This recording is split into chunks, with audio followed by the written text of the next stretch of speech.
masih hangat di telinga. Tentang satu nama yang hukum pun sungkan menyapa. Dengarkan, ada cerita lama tapi masih hangat di telinga. Tentang satu nama yang hukum pun sungkan menyapa. Dengarkan, namanya Joko, gayanya tenang, tak banyak bicara. Tapi di balik layar, dia yang pegang kendali semua perkara. Kasus datang bertubi, berkas menumpuk di meja.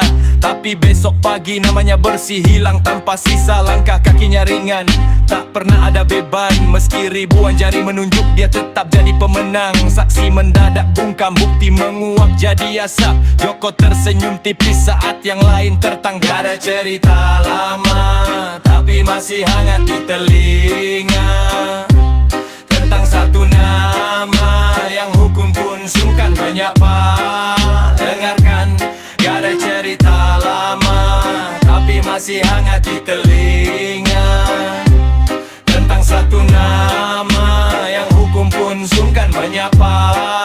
Dengarkan, Joko si kebal hukum, tak mempan peluru aturan. Garis finish dia tentukan, hukum cuma jadi mainan. Mau dicepung, mau diburu, dia selalu punya jalan. Si raja licin tak tersentuh di tengah keributan. Borgol itu logam, tapi buat dia cuma gelang plastik. Sistem yang kaku dibuatnya jadi sangat elastis. Dia punya kunci rahasia buat setiap pintu sel. Saat yang lain panik, dia santai pesan hotel. Bukan sulap, bukan sihir, cuma masalah relasi. Siapa yang berani sentuh kalau dia anak emas faksi? Hakim ketok palu tapi Joko sudah tahu hasilnya. Skenario sudah ditulis, dia cuma aktor utamanya. Tempo melambat, suara berat, keadilan itu buta, katanya.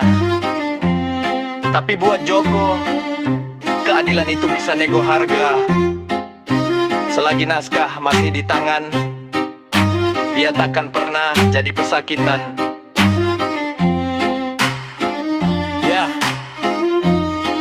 Joko, mungkin kamu kenal, mungkin cuma dengar kabar. Tapi satu hal yang pasti, dia belum kalah, belum juga menyerah.